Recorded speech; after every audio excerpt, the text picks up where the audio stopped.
Good evening, everyone. Thank you for joining us. I'm glad that we have the Chancellor Rishi Sunak with us and our Chief Medical Officer Chris Whitty.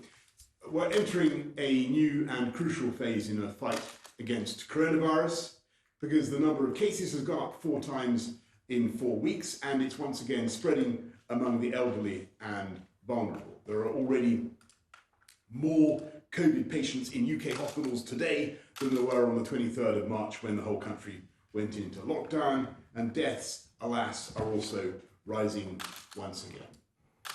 These figures are flashing at us like dashboard warnings in a passenger jet, and we must act now.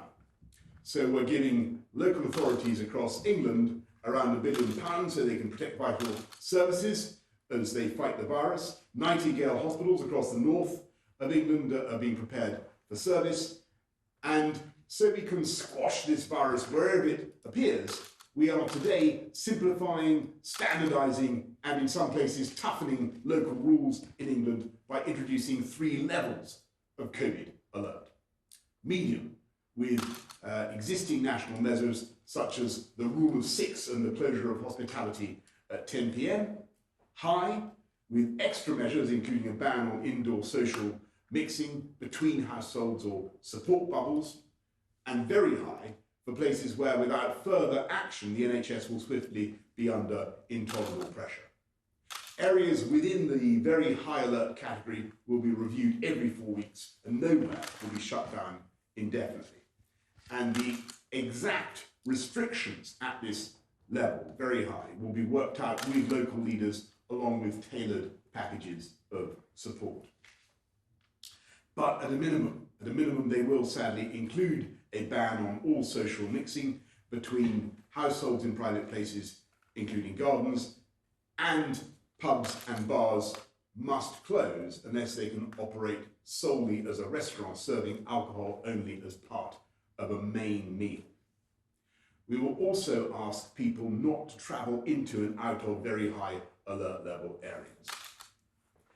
No one affected by this will be left to fend for themselves, and we're going to expand our unprecedented economic support to assist those affected by these decisions, extending our job support scheme to cover 2/3 of the wages of those in any business that is required to close, and providing those businesses with a cash grant of up to £3,000 a month instead of £1,500 every 3 weeks, and extra funding too for those in the very high category for local test and trace and enforcement. You will shortly be able to type in your postcode to gov.uk and see exactly what restrictions apply where you live. The majority of the country will, for now, be at medium. Most areas currently under local intervention will be at high, and Nottinghamshire, including Nottingham itself, East and West Cheshire, and a small area of High Peak will also move to this level.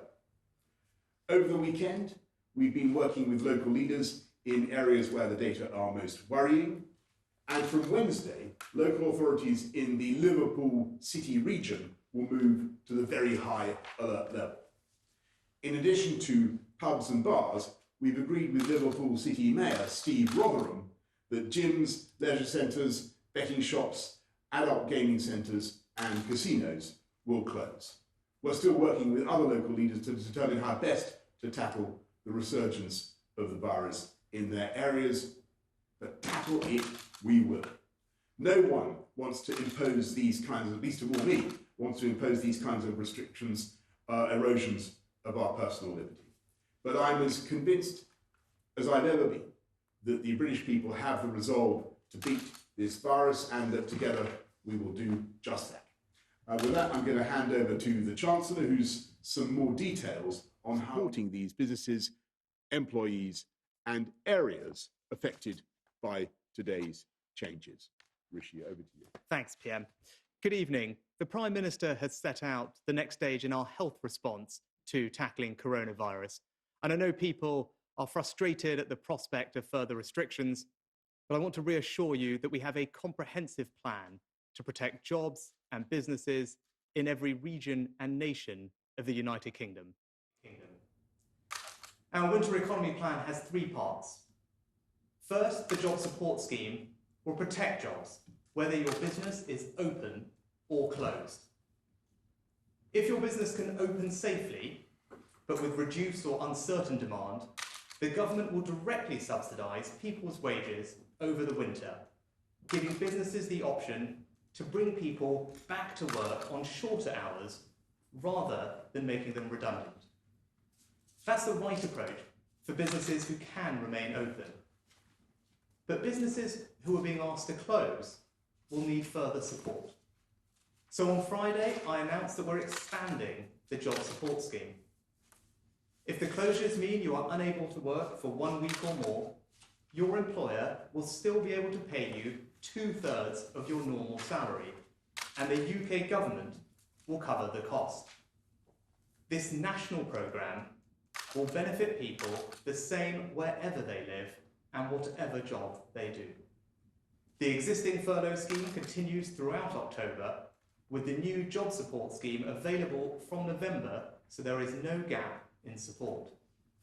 And to give people and businesses certainty, the scheme will run for 6 months through to next spring. The job support scheme is in line with most other major European countries. And to support the lowest paid through this crisis, we have also made our welfare system more generous and more responsive too. Second, businesses in England who are legally required to close can now claim a cash grant of up to £3,000 per month, depending on the value of their business premises. Those grants can be used for any business costs and will never need to be repaid. And I'm guaranteeing an extra £1.3 billion of funding to the Scottish, Welsh and Northern Ireland administrations if they choose to do something similar. Third, the Prime Minister has announced today we are providing additional funding for local authorities. For local authorities entering level 3, we're providing up to £500 million to fund activities like enforcement, compliance and contact tracing. And to protect vital services, we're providing around £1 billion of additional funding for all local authorities on top of the £3.7 billion we've already provided since March. Our winter economy plan will give people and businesses flexibility and certainty over the coming months, whether they are open or required to close. All part of our plan to protect the jobs and livelihoods of the British people. Thank you. Thanks very much, Rishi. Chris. Thanks, Ben. Could I have the first slide, please? The slides that follow tell a story that is relatively clear to understand. The first slide is from the Office for National Statistics, ONS, Household Infection Survey, and it's, in our view, the most robust study of the virus. And what it shows is the prevalence, how many people had it in the population from the end of April through to the beginning of October. And as you can see on this graph, the numbers of people with it went down really steadily through till the beginning of June, thanks to the remarkable efforts of the entire nation, and then continued down at a low level until the beginning of September, at which point they began to rise again. And you can see on this graph that they're now really up to a level that was there at the beginning of May. Next slide, please.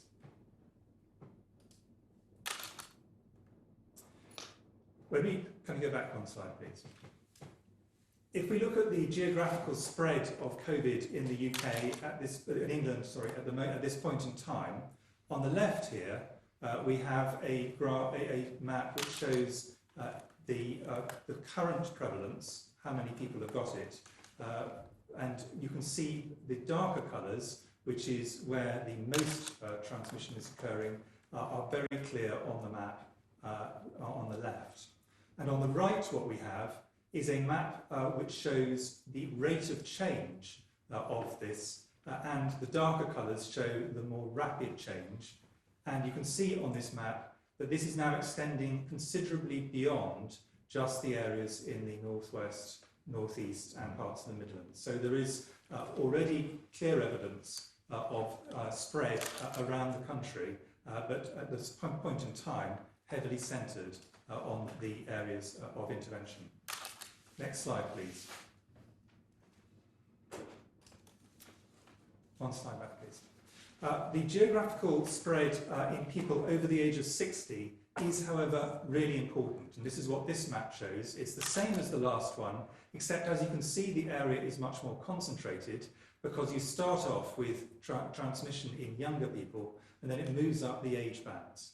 But the reason that this is very important, and I'll show this really clearly on the last slide of this pack, is that the rate in people over 60 is a very good predictor in a bad way for the rates of people going into hospital. Next slide, please. If we then use the ONS data in the different regions of the country, you can see that the rates since the middle of August have been going up steadily in the North East, the North West, and parts of Yorkshire and the Humber. Next slide, please. At a more moderate rate in the East and West Midlands and in London. Next slide, please. And at a much lower rate currently, but I think we should be not lulled into a full sense of security here, in the southwest, east of England, and the southeast. Next slide, please.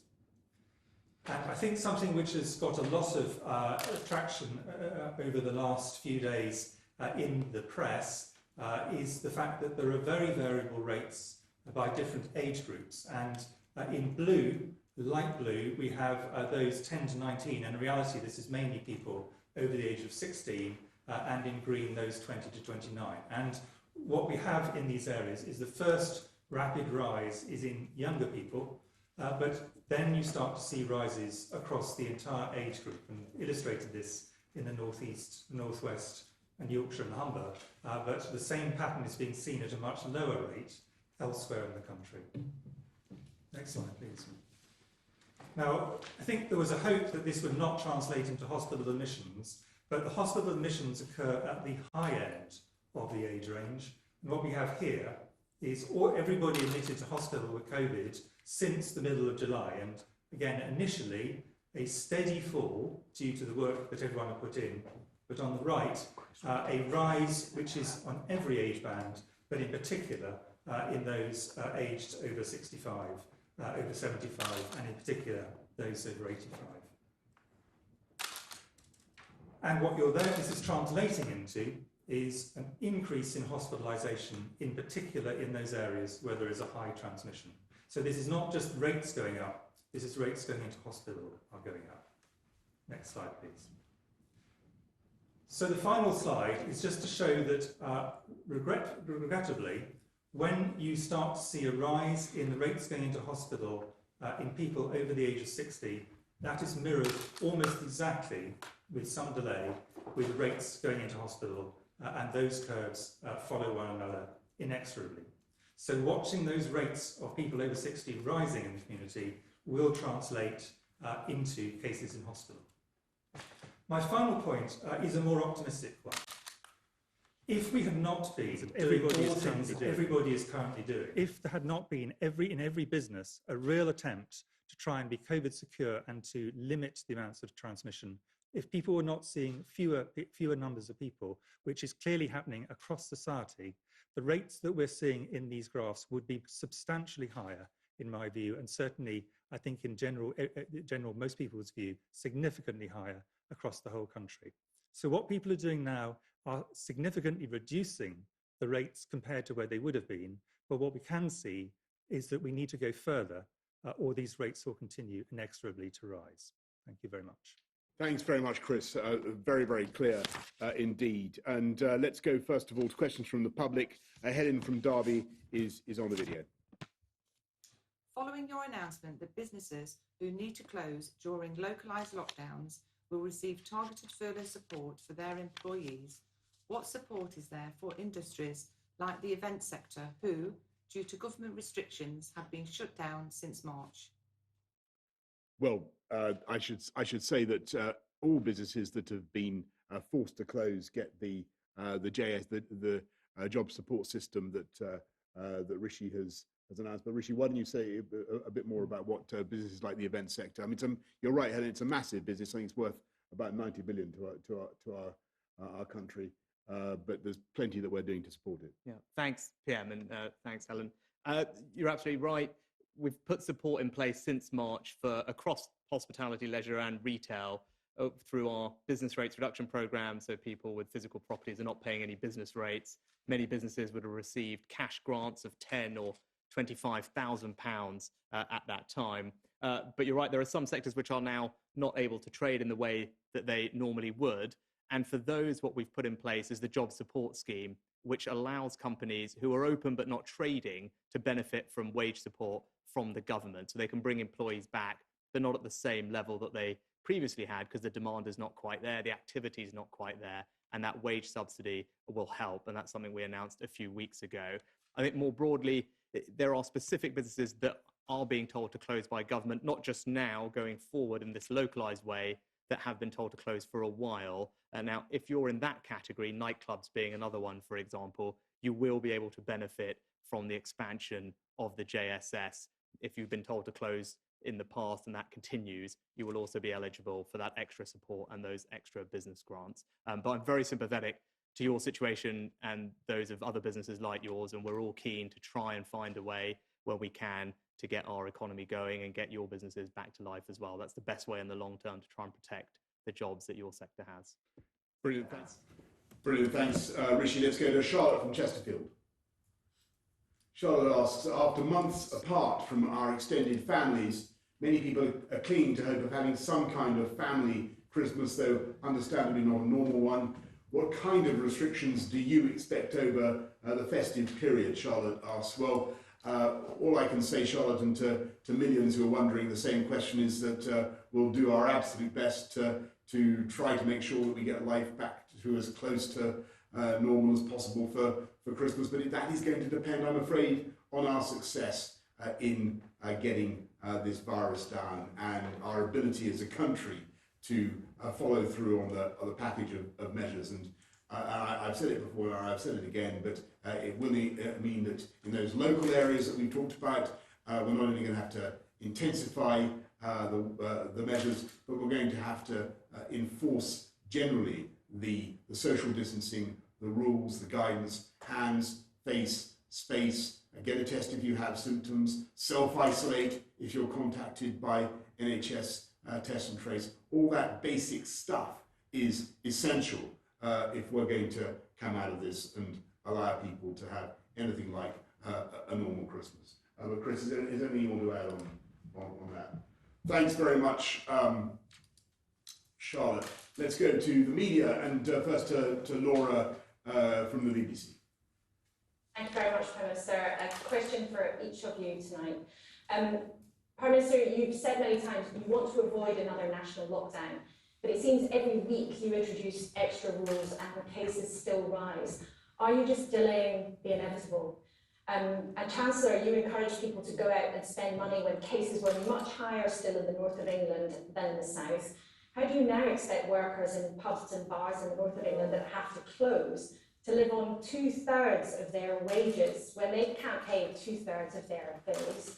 And Professor Whitty, are you confident what's being announced now is really enough to slow the spread of the disease? And can I just lastly ask one of you to explain what people who are really vulnerable, who may have been shielding, should do now, because we haven't heard very much about them today.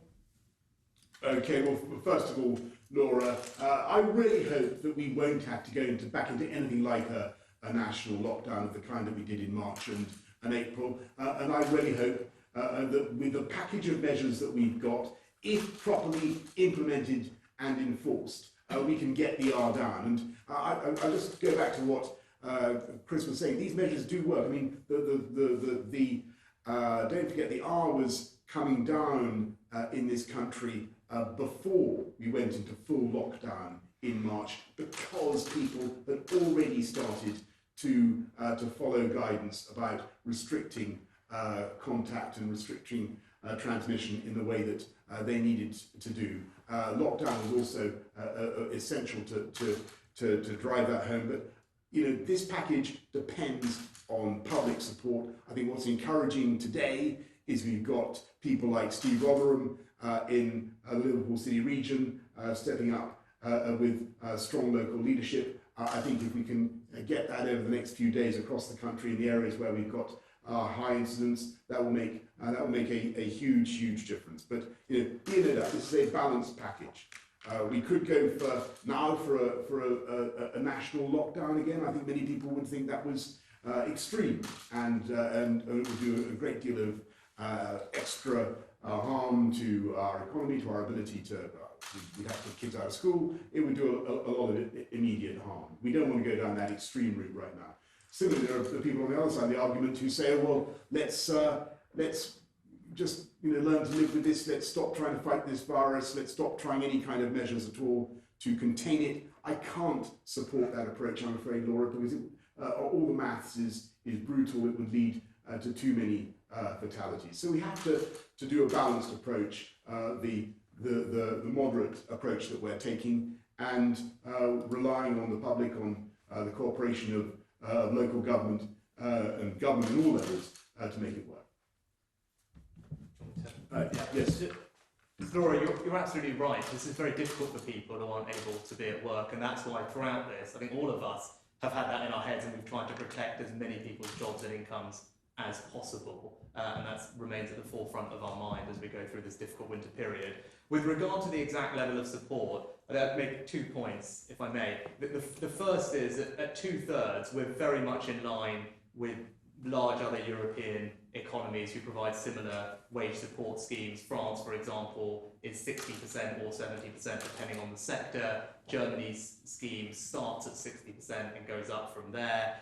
Spain is 70% and drops down to 50%. I could go on, but you'll get the broad picture is we're very much in line with peers. But obviously that might not be comforting to you if you're the person on the other end of that and you still need to try and make ends meet. What I'd say is we've invested several £billion in improving the generosity of our welfare system this year, primarily through the increase in universal credit and also local housing allowance. And what that means is not only is that system more generous, it's also responsive to people's needs. So as people who are the lowest paid that you talked about see that their earnings are going down, the way universal credit works is that the welfare payments will go up to compensate for a good chunk of that. And if you look at someone, say in their, pick an example, someone in their late 20s, privately renting, working 35 hours at the minimum wage, let's just say living in a city like Manchester, for example, what they would see on an after-tax and after-benefits change in their income would mean that they're probably just over 90%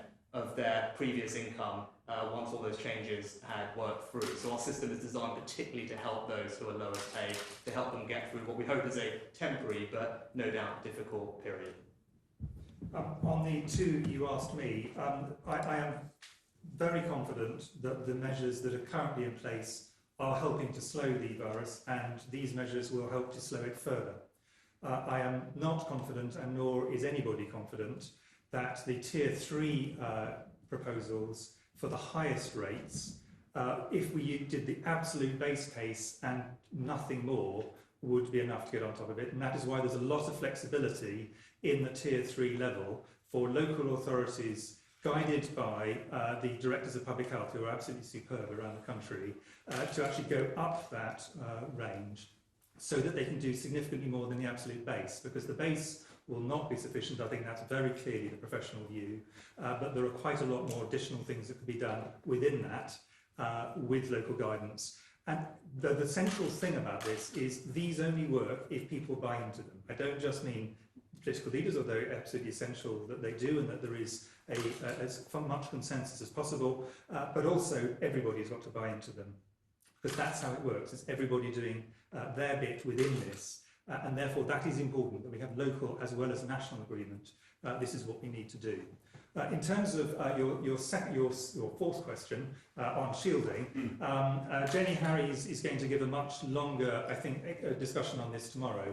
But the short version is people who were previously in the shielding group are at greater risk, and we would advise them always to take greater precautions. But we also recognise that there were significant difficulties and often mental distress and loneliness for people who were put into shielding as they certainly perceived it.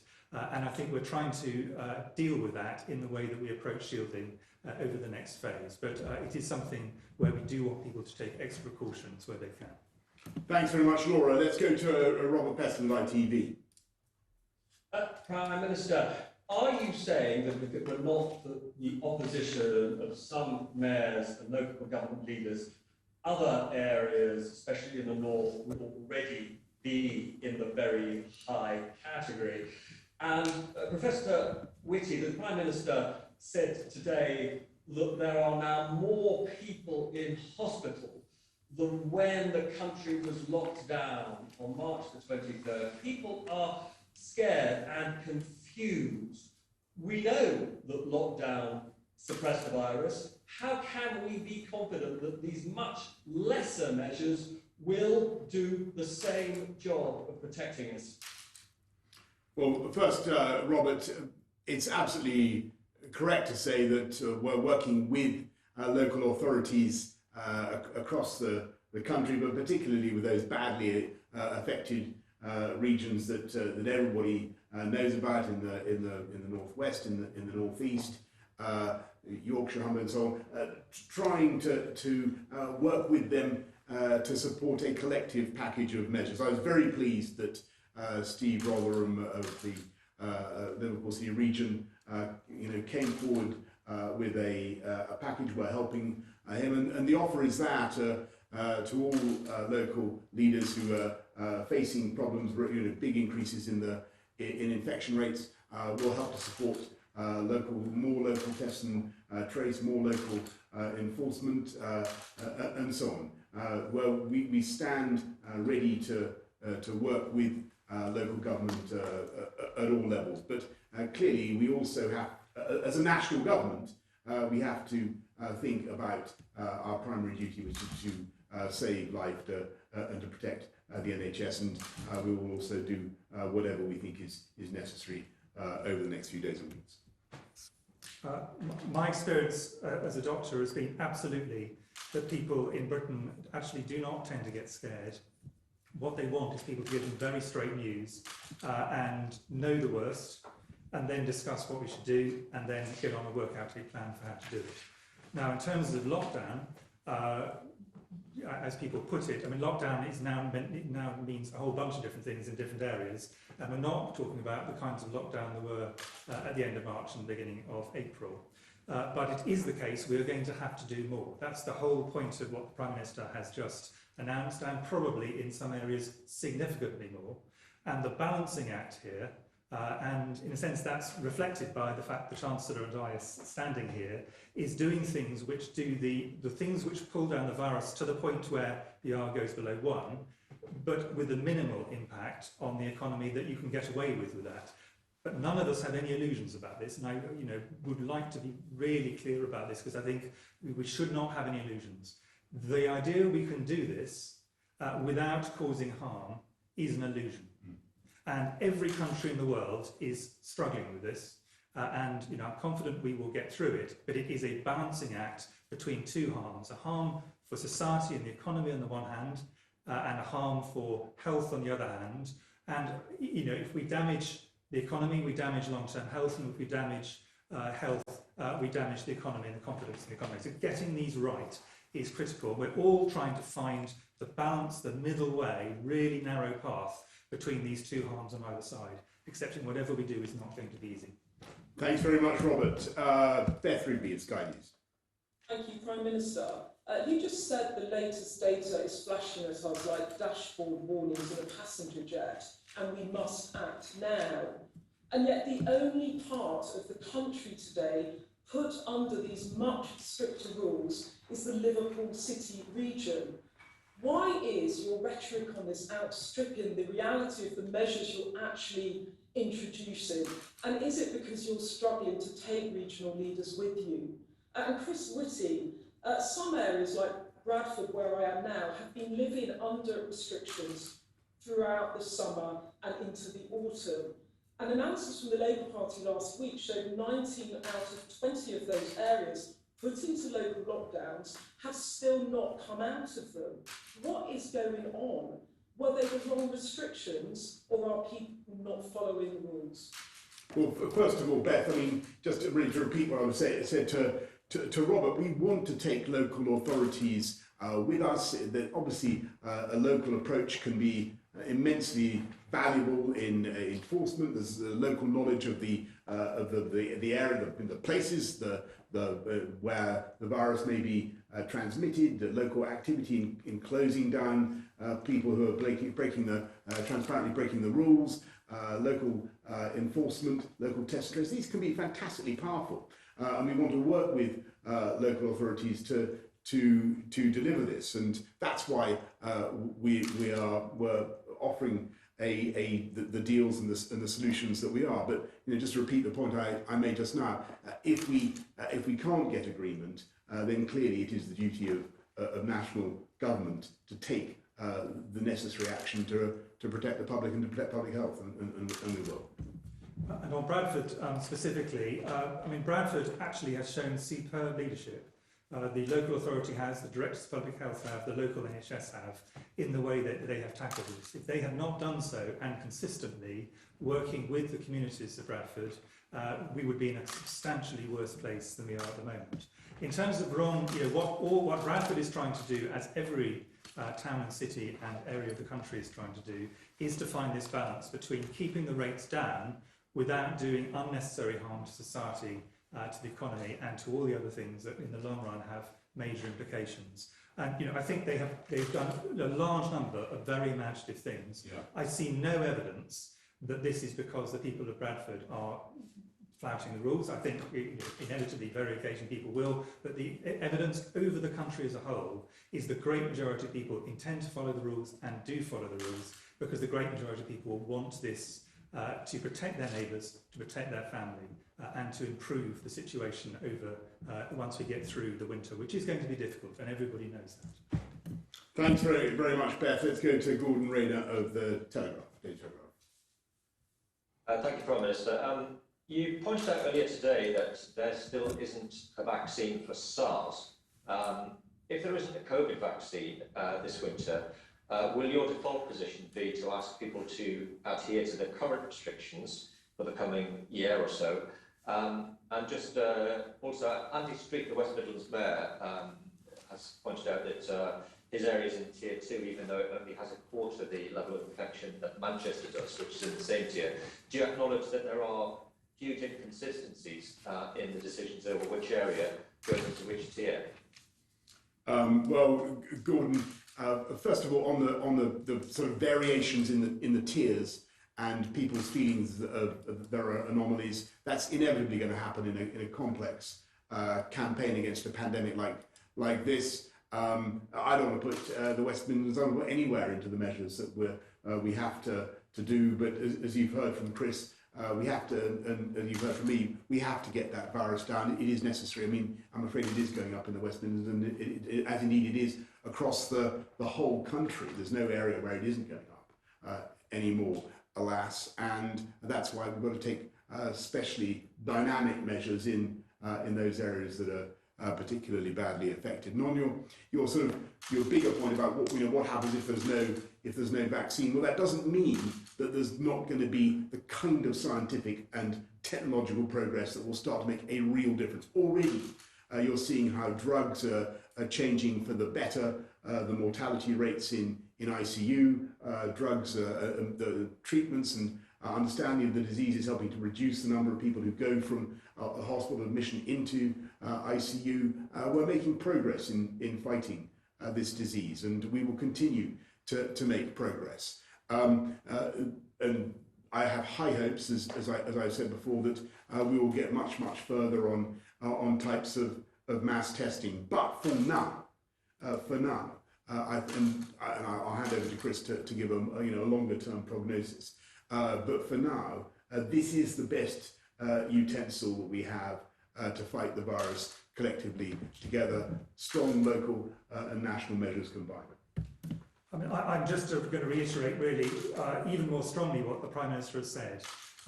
We collectively, humanity, has a phenomenal capacity to tackle infectious diseases. Sometimes by vaccine, sometimes by drugs, sometimes by other measures. But our track record on this collectively has been remarkable, and the UK has been one of the leaders in this, and the UK is one of the leaders in a lot of the science that is going on at the moment. So this does not depend on a vaccine. Science will support us from many different directions, and I cannot predict, and no one can predict, what are the combinations of treatments, vaccines, diagnostics and other interventions that we will have available to us. But I'm extremely confident that when we go into the next winter, we will do so in a remarkably better place than we do today. Thanks very much, Chris. Thanks very much, Gordon. Helen Pitt of The Guardian.